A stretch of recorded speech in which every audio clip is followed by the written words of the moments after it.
وړه مې راوړه مې ورور شپږ کاله مې وشو دا د خوارۍ مزدورۍ د چا څوک یو خبرې ورونې یوه میاشت هم تېرومه یوه نیمه هم تېرومه لورګانې دي دي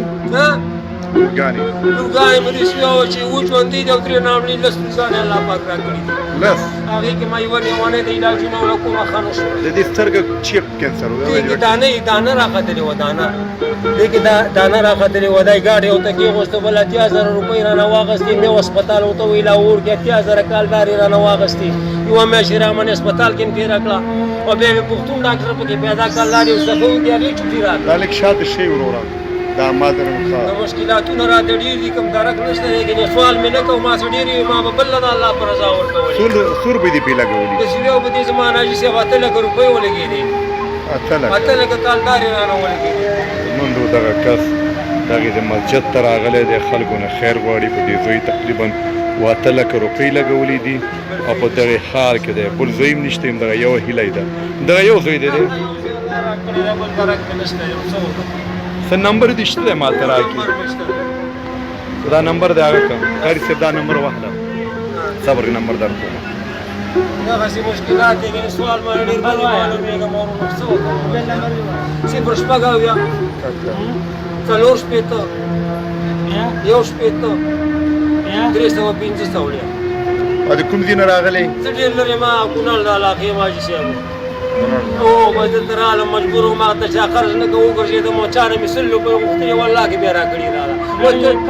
ته ډېر قرضدار یې چې ولسوالۍ دغه نرنګ ولسوالۍ ورته وایي هملته دی یم حاجي صاحب نرنګ نه راغلی او هملته یم بس الله پاک مو بدرنګه والله هم کامیاب کړه مشکلاتونه راته ډېر کینسر ناروغي لري د کونړ ولایت څخه راغلی دی مسجد کې او دا زوی کینسر دی دا زموږ د افغانستان حال دی درملنې دپاره یې ویلي دغه د ډاکټرانو درملنې دپاره دغه د کېږي علاج یې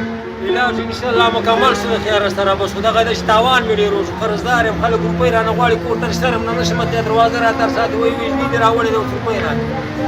واه نشته بزا نشته ګډه نشته بل شی نشته چې خرڅ یې کوم قرضدار یې له روپۍ ورکړي دا کارت دې څه دا چی کارت دی دا هم دا د کینسر شوکت خانم هسپتال کارت دی چې دا دا چاپیانې پور کړي دي شوکت پاکستان نه راغلی پاکستان نه راغلی یم حاجي صاحب اور هم نسخې راسه ډېرې دي دا ګور دا یې پټي دی د دې ماشوم د بچي مې دا یې پټي دی دغه وخت د علاج ما شروع کړی د دې وخت نه دې وخته راورسېد ډېر ماشوم څه شي بچي حاجي صاحب له کومک دغه راسه وکړم دا مهربانه شي عزتمندو دغه کینسر ناروغي لري د کونړ ولایت څخه راغلی دی کوم ورور مرسته کول غواړئ دا شمیره یو دفعې وویوه چې ټولې واوري وروره دغه شمیره ډایرکټ د دې ورور خپله واورئ څوک ورسره تماس نیسئ مرسته کوي شمیرې دې وویو یو 0 شپږ اویا 4 شپېته 1 شپېته 315 سوړیا دا مې شماره ده زموږ دغه شمیره ده دا یې هم ورکړه کوم ورور ورسره تماس نیسي تماس ونیسئ که نه زموږ خپله خیریه بنسټ دی په موږ یې وسپارئ چې په دغه ورور باندې دغه امانت وسپارو او دغه ماشوم درملنه وکړو صحیح ده ورور دغه ویډیو دې خپره کوم شمیره مې ورکړله بس دعاګانې کوه صحیح ده الله حافظ زموږ دا خلک ګوري دغه هم جم دي پرېږدو په موږ بس دغه د مسجد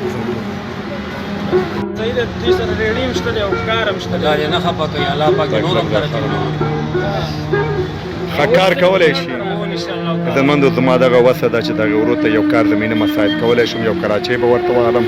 خو د هغې د زوی درملنې دپاره نو تاسو خپله شمیره واخیستله خپل دغه ورور سره تماس ونیسئ کار کولی شي زه به درته انشاءالله کار زمینه مساعد کړم صحیح ده که نه بس نور روزي ورکوونکی الله دی صحیح ده انشاءالله